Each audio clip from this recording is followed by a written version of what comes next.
You know that sound? It is the Unfiltered Band, which means, yes, another episode of Unfiltered coming your way. This one officially will go down as episode 140 as we take the other side of life, this time counting down the worst of the acquisitions in the offseason for the New York Metropolitans as the world awaits the fate of the Carlos Correa situation as we tape here. We wonder whether or not this may, if it in fact goes through, become something that goes on this list should this go awry. But as of now, we'll just deal with what has already transpired as we here continue on Unfiltered. And you can join the Unfiltered Revolution anytime at Casey Stern on Twitter. You can find our guest today on Twitter at Brian Wright 86. As once again, back to bring balance to my force is Mets historian Brian Wright. Brian, thanks for doing this again, man. How are you? Doing great, Casey. Yeah, we do need to be brought down a peg, so this is a good time to do it. Yeah, this is a good time to do it because I think everybody is trying to figure out what, looking at their watch, saying, what day is it? And now it's been 19, 20 days or whatever it's been at this point since the Correa situation was a parade. And now all of a sudden the prospects are otherwise. We, as always, are glad for the prospects of this show because we're presented by our good friends at Bet Online. And Bet Online remains your number one source for all your sports betting needs this season. You'll find the latest odds, team matchup info, player news, and game trends at Bet Online. It's a source for all your sports wagering information. They've got live betting, free contests, and giveaways all season long. Always the fastest and easiest way to bet your favorite sports and events: NFL, NBA, NHL, MMA, tennis, boxing, even golf. Head over to betonline.ag to join. Get your 50% welcome bonus on your first deposit. Make sure to use the promo code BELIEVE, that's BLEAV, to receive your rewards. It's BetOnline, where the game starts. I want to get started here with saying the obvious. The Mets have had a lot of mistakes over the years, and there were many that you could not fit into this list. The multiple times they acquired the Jeremy Burnitzes of the world, how many managers that are not on this list, the Brody Van Wagenens that are not on this list, Roger Cedeno the second time around because it went well the first time and we traded him. So now let's bring back a subpar version who couldn't play the outfield. He made Daniel Murphy look like a Gold Glove outfielder with the Cedeno that came back the second time. Isn't it amazing as Mets fans and apologists and, lifelong diehards, Brian, just how many of these we had to choose from? I mean, they're just like, I had to narrow. It was hard to narrow this list, to be honest. And for mesmerized, I had to do like 10 worst. I am doing 10 worst free agent signings, and I was like debating. I was like, okay, what's number 10, or like, what am I leaving out, or something like that. And you had mentioned like Roger Cedeno the second time around. Jairus Familia the second time around was a bad acquisition, using him as a setup man. And we could go on. You said Jeremy Burnett a lot from a particular year, which we'll get into very quickly. Oliver Perez. Oh gosh, yeah, that's going to make it for free agency signings. Yeah. This will not be on here. It's a bad. Yes. These are just horrendous acquisitions in general. That was crazy. Yeah. Go ahead. Yeah, worst acquisitions, there are plenty. I mean, there are plenty of just bad trades, and in the case, like sometimes, and you'll see some of the results on this list. Sometimes it's just a bad trade, and sometimes it's just a bad signing. But sometimes the result of the trade, specifically talking about trades, is sometimes not as bad as who you gave away. But in some cases here, who you gave away is just as bad as the guy you got back. Yeah, and in a lot of these cases, you think about it comes down to the perception and the reality. The perception being what they were expected to do, and the reality of what you got. And it's interesting as we begin this list because number 10 in Robbie Alomar belongs on the list because of what happened. But one of the problems I've always had with the discussion that's come of Roberto Alomar, the Met, over the years, and there's been much of it. I mean, I've heard everything from Hall of Fame voters who didn't vote for him because when they covered the Mets during that time, they didn't think he tried hard. All the different things that didn't go right. From a standpoint of, and I happen to know him personally, I'm not just defending him, but from Steve Phillips' standpoint, when you just think of the perception of the deal, there wasn't anyone who didn't want Robbie Alomar to be a Met at that point. I remember when that signing happened. And for those who are, maybe too young to remember this, who are listening or watching, fantasy baseball at that time, this was as much of a stat stuffer in every category. And the old school 5x5 roto, Robbie Alomar was as good as you had in terms of all the things that he was doing in Baltimore and in Cleveland when he was there, stealing bases, hitting for power, hitting for average, driving in runs, all those sorts of things. He was the best second baseman in the game, Brian, but that wasn't what we saw when he came over. So I just want to split up the fact that, to me, it turns out to be as bad an acquisition as they had, really, when you think of the expectation. But I don't blame the general manager or the front office for getting him, because anyone would have wanted Roberto Alomar at that point. And that sometimes is the consequence if you're a GM. Sometimes a deal that you make at the time that looks wonderful, that just the player doesn't perform, then they go, why would they do that? Well, that's just the consequence of being, like I said, a general manager. Sometimes you wind up looking bad for a deal at the moment looks great, and this did look great. I mean, Roberto Alomar made 12 straight All-Star appearances before he came to the Mets, and went the Mets, that's where it stopped. I mean, you talk about people who are too young to remember this. I remember 2002, 14 going on 15. And when you're that age, things get exaggerated. Great moments are really great, the best moments ever. Bad times are awful. And this was I was just completely distraught by the season. I had a gym teacher who teased me like every day about the Mets. And he would just constantly just rag on me about the Mets. And this was during that season, 2002, maybe even 2003. So I remember this very well. And Roberto Alomar was, one of the faces of that disastrous 2002 season. And we'll get into another one. We talked about, we also mentioned Roger Cedeno, Jeremy Burnett, a lot of pieces that tried to rebuild an offense I think was the worst in the league in 01. But yeah, Alomar was a walk Hall of Famer. He was coming over from Cleveland. He'd been with Baltimore, been with Toronto, won 2 World Series. He didn't even last 2 seasons. He got traded in the middle of 2003 season. But like I said, remains just a face of that. Again, it's just something. It was just a deal that looked great and blew up in Steve Phillips' face. Yeah, I mean, look, I remember at the base of Shea, they used to have in the 80s, one of the slogans one of the years was "Catch the Fever."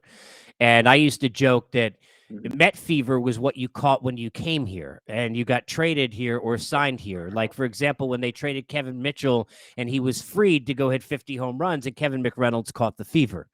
When they got Carlos Baerga, who was a multi-time All-Star and a brilliant second baseman for the Indians at the time. They weren't the Guardians, no money in the jar. They were the Indians then.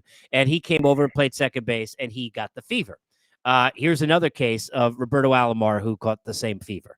I mean, it happened to so many guys, seemingly when they came to the Mets, that they would fail. And look, we mentioned Oliver Perez. I mean, he had a 13-3 season, I think it was, with a great ERA and was brilliant for the Pirates and came over and whatnot transpired after that. So, I think when you look at the Mets, we're used to this. And this list is full of really almost all of these are guys whose names other fan bases remember fondly. They're right now in Alomar at number 10, Baltimore and Cleveland, certainly. At number 9, if you're in South Florida and you're a fan of the Miami or then Florida Marlins, Luis Castillo was part of as good a 1-2 punch table setting as there was in baseball. And you can make a case that Juan Pierre and Luis Castillo were as big a reason outside of Josh Beckett, who would be first on that list. But after the starting pitching, the second biggest reason why they went that run and beat the Yankees wasn't Pudge Rodriguez or any of those things that transferred. It was Castillo and Pierre at the front of that lineup, and Luis Castillo, who was a terrific defensive second baseman as well. Yet we all remember number 9, Luis Castillo, for dropping the pop-up against the New York Yankees on national television, and that's something that I know, Brian, I will never get out of my brain. That is that is something that sticks with me.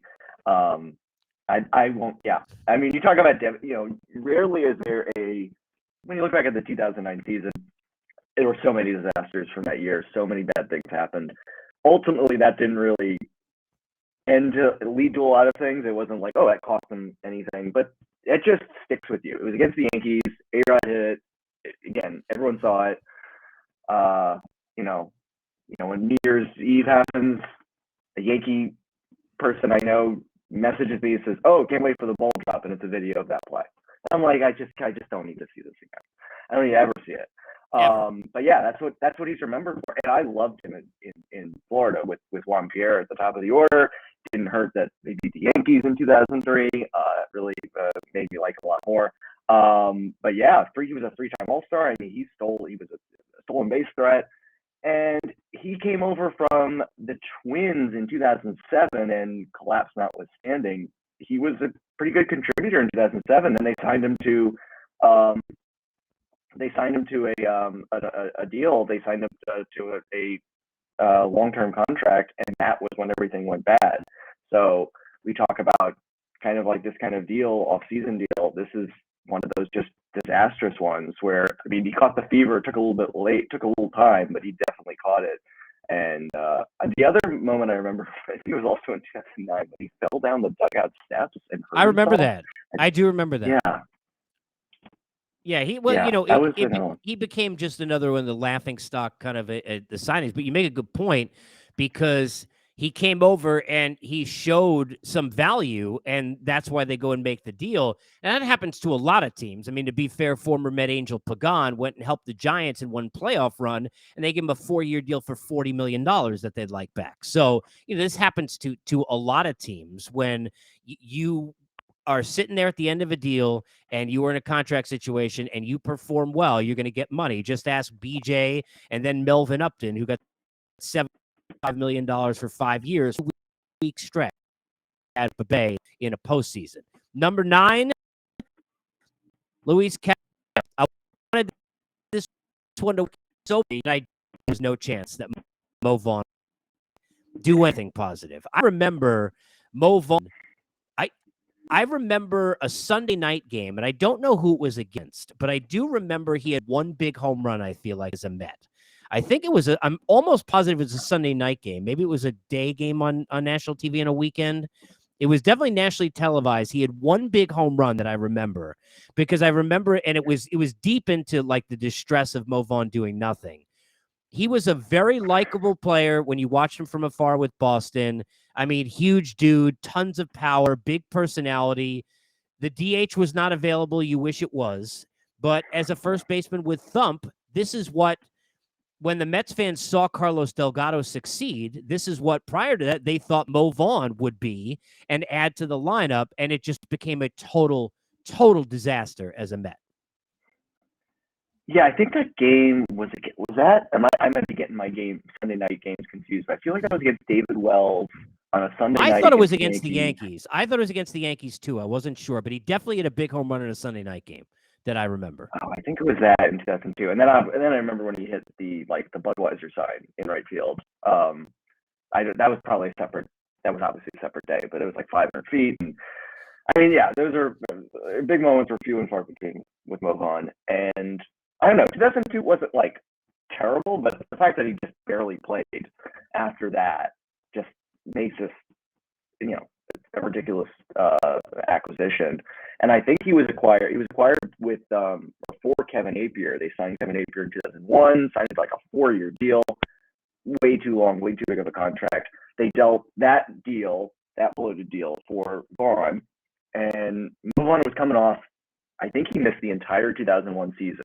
And he speaking of falling down the dugout steps, I think he tried to make a play and fell down and got hurt. And he wasn't exactly mobile before the injury, but he was really not mobile after that. And he was better than league average in 2002. I think he hit like 26 home runs, but the knee problems just basically wrecked his career in 2003, and that was it. And it just blew up in their face again. Number 10, Robbie Alomar. Number 9, Luis Castillo. Number 8, Mo Vaughn. At number 7, if you're going per dollar expected and paid in terms of performance on the chart, you'd have to go negative to get to the number that Jed Lowry would be at number 7. And here's where I want to start with this. I believe the deal was 2 for $20 that he was supposed to perform at. I think something close to that. here's the interesting part. So, I look, I don't know him extremely well, but I happen to know Jed, and I had interviewed him many, many times over the years during his time with Oakland, during his time with Boston, and I knew him as, and I think he is, I know Met fans don't want to hear this, but a terrific dude, like a really good guy, and was a good teammate and a hard worker, and was never really that great at anything, but was an overachiever. He was a good hitter. He wasn't a good defensive. Look, they had him playing shortstop. He wasn't a good shortstop. He wasn't a good second baseman. They couldn't third baseman. They couldn't really find where to put him because he was more like a DH playing in the infield. He was not a good fielder, but he was a lefty bat and a good hitter, and he'd come up with clutch hits, and he kind of was a gamer. I mean, he was like the very, very poor man's Dustin Pedroia in terms of a guy who was going to be gritty, get the jersey dirty, do all those sorts of things. And that to me, Brian, is what is so almost remarkable about what happened with Jed Lowry, because his Met career, it's one thing. Look, they've had a lot of guys who have been injured and had, disappointments because of injuries. Had a lot of guys whose injuries we didn't understand. Remember, Cespedes has the big hit against the Yankees, and he's in there saying, I'm done for the year, while they're having a press conference, Mickey Callaway and company saying how excited they were he's back. So we've had all those weird things. But his Met career became, we don't even know what his injury is, if he's making an effort to get back, if anyone knows where he is, because he wasn't even with the team most of the time. There's so much. I still don't understand what happened to Jed Lowry. Do you? I have no idea. I mean, there were times where people didn't know if he was real. Like, you saw him in Oakland, but like, was he really on the Mets, or was he around? We didn't know. Was he rehabbing? When is he coming back? I mean, he made 8 plate appearances, had a walk, and that's it. The running joke is, whenever a new Met gets a hit, he passed Jed Lowry in the all-time hit list. But I will be accused of, because I think when we exchanged lists, I had him higher. You did have him higher. Recency bias. I will live up to. I will own recency well, bias. I only say only because the money. I think because the money wasn't the look to us. $10 million a year, and that's what I think it was, is a lot of money, but a deal like that, he was coming in to be a catalyst, an ancillary piece, a supporting cast member, where, I don't want to give away the names that are coming, but even the ones that are behind, like Mo Vaughn, Robbie Alomar, these are names that were supposed to be game changers. And that's why, to me, it was a little high, just because as much of a disaster as it was, they could have won without him. I mean, he wasn't Jed Lowry's not the reason those teams didn't win. A host of other things prioritized before you get to Jed Lowry were, and that's why, to me, maybe it gets bumped back a little bit. Yeah, that's definitely a good point. I mean, I think, sometimes when you make these lists or you evaluate, it sometimes comes down to like how important or how crucial was it. I'm thinking like another off-season acquisition, like Michael Kadire, did not do anything. But it was 2015. They went to the World Series, so you kind of forget about it. I mean, friend of David Wright. Okay, we signed him. He was a good clubhouse guy that year too, and all those other things, and a leader probably on the bench and all of that. And I love Cuddy. He's a good dude. I mean, but to your point, right? Not a huge expenditure, not expected to do that much, and he gave some of the money back. One thing people forget about Michael Kadire is he gave back $12 million that he could have taken by retiring, and that is something that you rarely ever see, ever. So kudos to him. Yeah. They shouldn't have given that $12 million to Jed Lowry, but that's another thing. Plus another 8.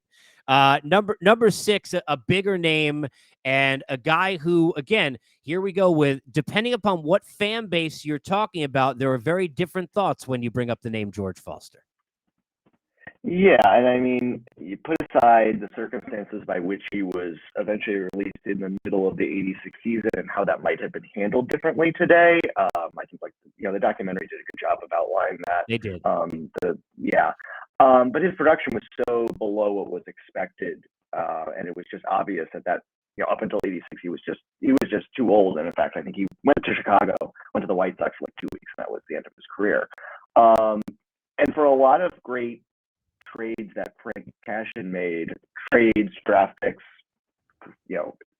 signings, whatever.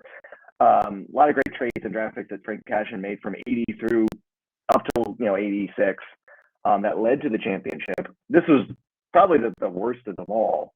And there weren't, like I said, there weren't many bad ones, if maybe just a couple. So, he was 50-plus home run guy in Cincinnati, but that was like 1977. I remember I've seen when he was acquired. I think he had to sign a contract when he came to the Mets. He was like, "Oh, the planes, coming from LaGuardia, better watch out." And I don't think the planes or whoever the air traffic controllers, they weren't afraid of George Foster. No. Yeah. No. Yeah. And it's again, it's one of those, you mentioned Cincinnati. It's like, depending upon who you are, right? So it's like, look, I think of Hubie Brooks. I think of, and some of these look, still different comparatively if you're an Expos or if you're a Met fan. I think about, how many guys, look, I mentioned Kevin Mitchell before. And look, Met fans like Kevin Mitchell too, but he wasn't a 50 home run bat like he was when he went to San Francisco. So, it's a totally different situation when you think about Foster, what was supposed to be. And look, there are so many of those. I mean, look, to a much larger extent, I could think of the Bernard Gilkeys of the world who were supposed to do X, Y, and Z. He had a big year with the Cardinals and then all of a sudden came over. Bernard Gilkey's most famous thing he did as a Met was appear in the movie Men in Black. That was literally it. I mean, when he's looking over his head, that's it. I mean, that's the right. So he's not on the list, but I'm just saying, how many outfielders we could have picked 100 guys. It's how many the Mets have. Well, he had a great 1996 was like an amazing season. I think he set. Oh, did he? I don't know how many RBIs he had, but it was over 100. I think it was like 110, or somewhere around there. Yeah. And then the Mets were like, all right, we need to sign this guy long term. Again, big problem. Yeah. Yeah. Once you get the contract, sometimes, and look, Mets not the only team that is guilty of that. Gary Matthews Jr. I mean, you're so many who have, and that's another one, a $50 million contract, I think it was at the time. Guys who have like small stints, and then all of a sudden they get these big deals with whatever team, and problem. Number 5, Jim Fregosi. For those who are the younger fans, the fans who sitting there were too young to even remember the Castillo pop-up or exactly who Mo Vaughn is. Oh, that Red Sox guy. Give him a little lesson on why Fregosi belongs. I think he does here on this list at 5. Yeah, well, Jim Fregosi is more, when you talk about him, people probably don't remember, but if you mention Nolan Ryan, and he was the main principal figure who was acquired by the Mets in exchange for Nolan Ryan, then it makes a little more sense. And I think, as we mentioned at the top, sometimes it's the person you give up that is more regrettable than the person you get back, and sometimes it's both. In this case, it's more Nolan Ryan, but also Jim Fregosi. He had made 6 All-Star games with the Angels, and I'm looking at his baseball reference was kind of I would say an MVP candidate, but he was regularly just a very good contributor with the Angels. And he was just not productive. He was hurt a lot. And he wound up playing just 146 games with the Mets from 72 to 73. And, and looking at his baseball reference OPS plus of 85, I personally don't know much about him besides being a manager with he was a manager with the Angels, but I remember he was the manager with the Phillies during the World Series season. So this is how much I even know about him. But I forgot that after the Mets, he played about 5 more seasons. I thought like maybe it was kind of like a George Foster situation where it was like, okay, well, right, the end of the run, but it wasn't. It was just the Met fever again. And it's funny because he didn't an All-Star, but he kept playing. But at least it was more serviceable. And to your point, it's who you get traded. For me, because that was before I'm in my mid-40s. It's before my lifetime as a Met fan. That trade that is that way for me is Lenny Dykstra, Juan Samuel. That's that kind of a no, look, Lenny Dykstra is not Nolan Ryan, and certainly Lenny Dykstra now not Nolan Ryan. But I think about Lenny Dykstra at the time and what he was, and then what Juan Samuel was not. While Lenny Dykstra, by the way, ironically, as a match here, was on the team with the Phillies, who were going and making those runs and going and right. So to me, I think when you trade away a fan favorite and then you trade away a guy in a Nolan Ryan who ends up elevating to becoming, think about what he could have been in Mets lore, and you watch him away. Look, the Jeff Bagwell deal is another one in baseball that's that way, right? For the Sox fans with Larry Anderson, right? So these things exist, but I think obviously Fregosi kind of stuck with his name in the wrong place. The guy who's got his name in the right place, July 1st every year, and that's written on a check to him, courtesy of my aforementioned buddy Steve Phillips, is Bobby Bonilla, who is in at number 4.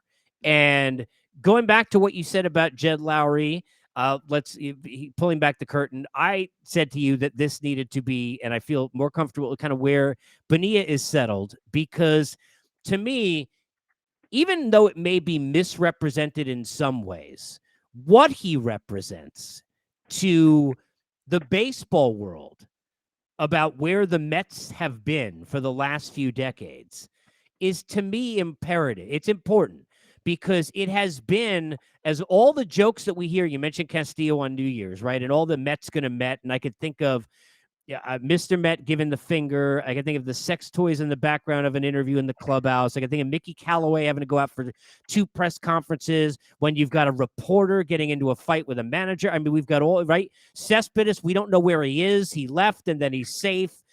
A million different issues, right, that we can come up with. Number one, probably, you tell me, I think that I hear more when people say Met are going to Met, that's brought up by anybody over the last 3-4 decades, is probably the Bobby Bonilla situation. It's probably the first thing people bring up. Yeah, and I have people on July 1st, because I don't know, I maybe need to get better friends, because I have people who ask me about, Luis Castillo, and I have people who talk to me about the Mets during their terrible 2002 season. So I don't know, but in July 1st, I have people who don't know anything about baseball who message me, go, "Happy Bobby Bonilla Day." And, for sure. And I'm like, do you even know about this? And I'm just like, and I think that is part of it, because I don't think, look up on Metsmerize, Michael Mayer has a thread for all the, not all, but a lot of the deferred contracts in baseball. Bruce Sutter, Rays paid him up until last year, and he just passed away recently. They paid him, for, he was looking like, he had a beard like Santa Claus. The Orioles are paying Chris Davis, I think, till like 2035. Which is one of the worst contracts ever. It's awful. That contract way worse. I don't want to get into Orioles stuff, but that contract to pay anybody $160 million to hit home runs at basically Coors Field East when you have no pitching is with Scott Boras, who did a brilliant job bidding against no one. You say, if you remember that situation, the Orioles said, well, we're not doing the deal, came off the table, and then they didn't have anywhere else to go, went back and paid him another $10 million. But to your point, in the pantheon of things, even though it's the Mets metting with Bonilla, the Chris Davis situation is, and he's a great guy, far worse of a deal than Bobby Bonilla. Far worse. And my point I'm getting to is it just is the narrative, and it's the number one talking point when you talk about the LOL Mets narrative, which hopefully one day will fade away, because when Bobby Bonilla was acquired from Pittsburgh, signed as a free agent, he was a great player with Pittsburgh. He wasn't like that terrible at the Mets. He was a pain in the rear end. His attitude was awful, but he made like a couple All-Star games. He was decent. Gets traded to the aforementioned Orioles, and then the Mets bring him back. I think that was in a trade with the Dodgers. Was that? Well, the first time was Alex Ochoa. The first, when they traded him away, that's who they got, correct? I believe. Yeah, I'm thinking I feel like Damon Buford was in this trade. Oh, Damon Buford for sure. It makes sense. I thought Ochoa was somewhere, because I remember one thing about Alex Ochoa. I remember because failed Mets prospects could be another great list. Either guys that they got, the Alex Escobars, either guys that they got or guys that they had. Many of them now go on to other places, like Rafael Montero, who just got paid a lot of money. But I think about Alex Ochoa. They used to talk about his 5 tools. Unfortunately, he left the keys to the toolbox and couldn't open any of them. He didn't use any of them. But Bonilla, how many of these now? Burnitz twice. The second time, the first time didn't work either. But the second time was a disaster. Then you've got Roger Cedeno. The second time was a disaster, right? Oliver Perez, who they decided to then go ahead and make that terrible signing after they already had him once, right? You mentioned Castillo, try him out, and then make the mistake. The Mets apparently don't learn the first time about anything that they've done based on what's happening in this list so far. No. And then Bonilla, the deferred contract came after that second try, where that second deal when he was there for, I think, a little over a year. I think they maybe released him in 2000, but 99, what I remember and what a lot of people remember is, playing poker with Ricky Henderson in the clubhouse during Game 6 of the NLCS at Turner Field. I'm literally crying my eyes out watching Kenny Rogers walk. Kenny Rogers, Andrew Jones, while Octavio Dotello was in the bullpen ready to go. I remember. And and Bonilla and Ricky Henderson are just like, let's deal him, and then they let him go. It continues to be a malcontent, and that's how the deferred payments happen. So yeah, it's the narrative that basically elevates this on the list, and that we just continue to talk about it. It's not, his first stint wasn't terrible, his second stint was forgettable, but yeah, it's the ongoing discussion about him that puts it this high on the list. I want to take you for number 3 to 2007. 2000 and, well, maybe was it 2007 playoffs? It was 2008. Okay. I am covering the postseason in the National League for MLB.com at the time. And I am covering a series, which was a highly contested series, between the Philadelphia Phillies and the Colorado Rockies. It was 2007. Colorado Rockies. Kyle Loesch is on the mound. It was somewhere in the middle of the game. I was taking a walk to go get some food because I didn't have any obligations until we got after for post game. And I was walking by Citizens Bank Park's gorgeous field. Anybody's ever been there, it's fantastic. Look, Met fans or not, it's fantastic. But we're in Ashburn Alley out there in the outfield and right field, and the bases were loaded, and there was a mound visit, and Kyle Loesch was on the mound. And I was like, I have to see this. And it was that bat where a certain batter hit a grand slam to send the Rockies forward and to send the Phillies home.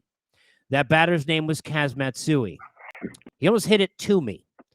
I don't know how to express, and I bring it up in that moment as we bring up number 3, how weird all of that was just for me, because I remember going into the clubhouse thinking, well, they really like him here.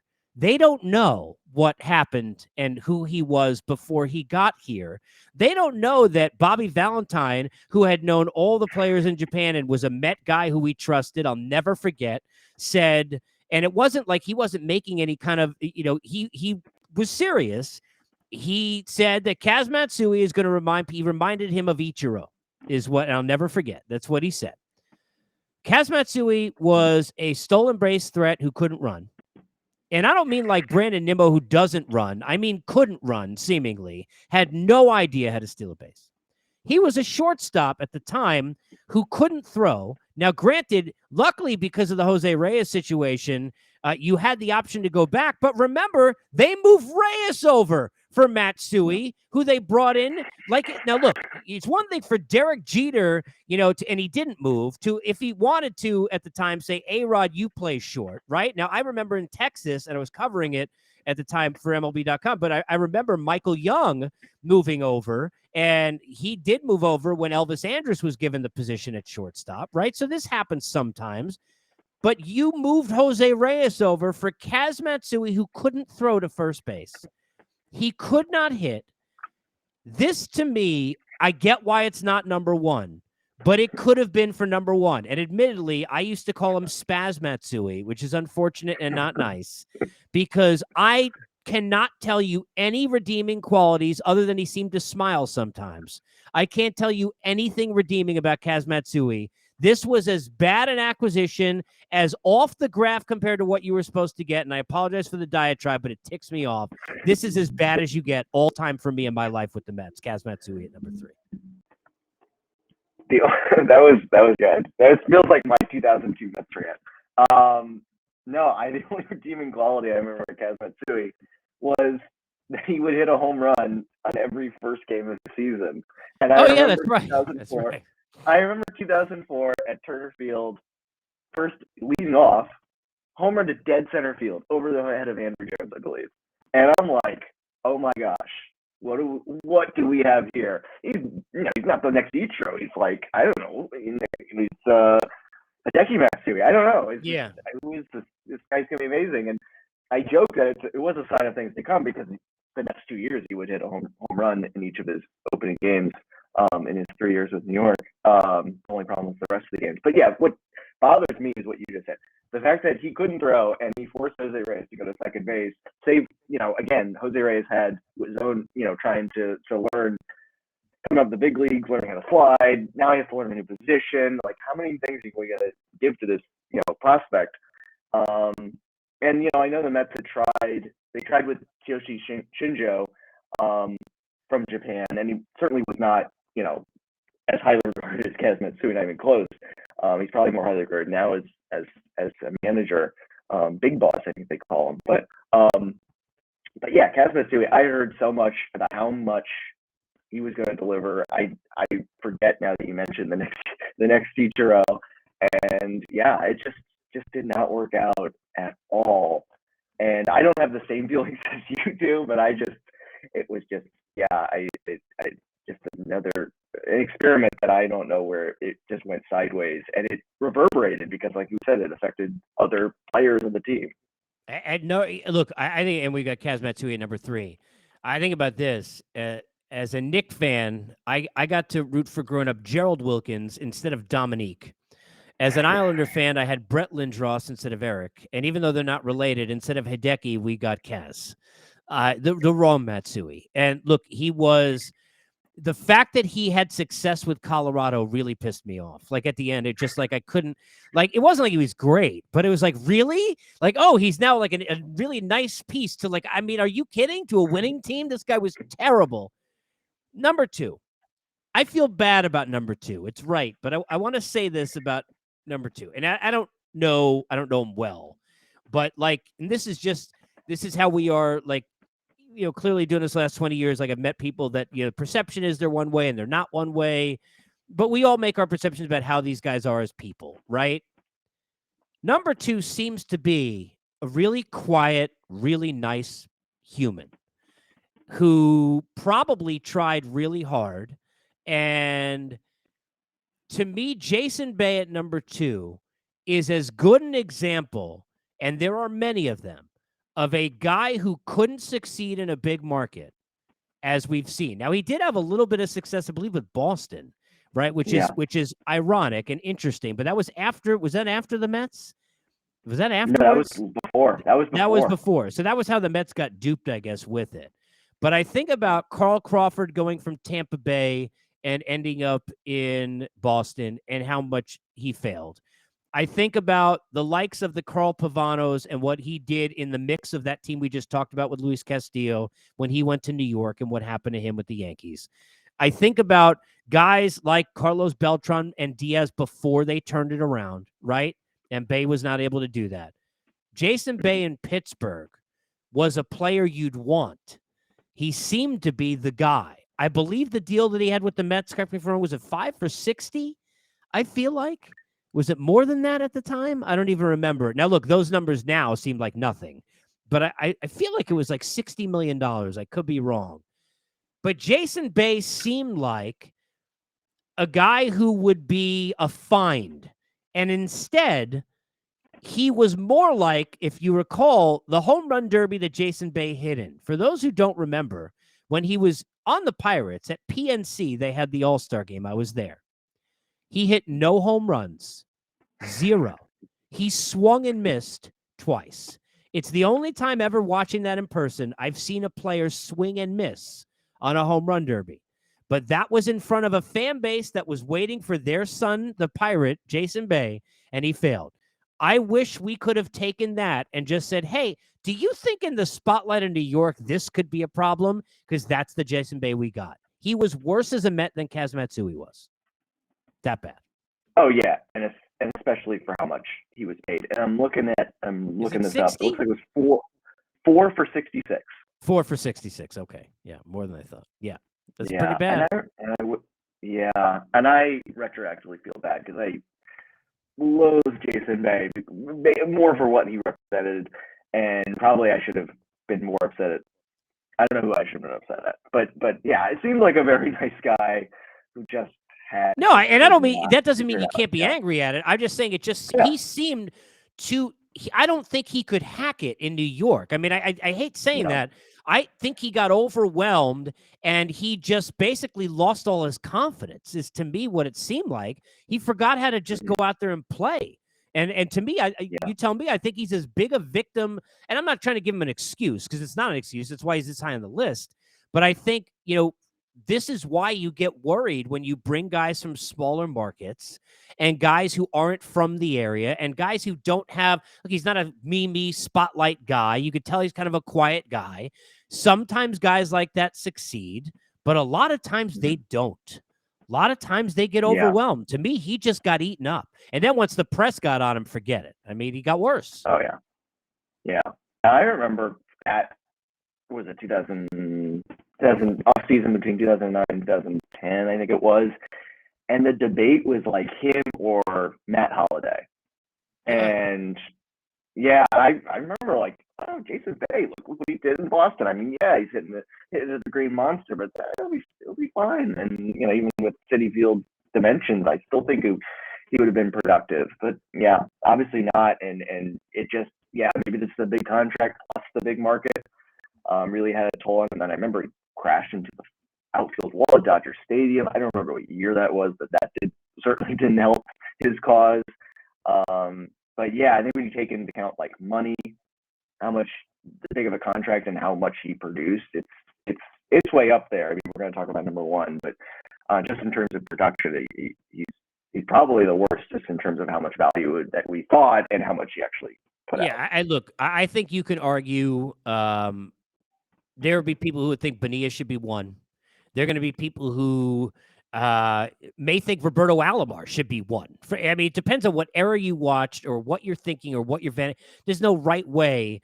The problem is they're all wrong. All of these were terrible moves one way or the other. 10, Robbie Alomar. 9, Luis Castillo. As we pop up to 8 with Mo Vaughn, who hit plenty of those. Number 7, Jed Lowry, who, to your point, didn't have any hits. He just walked.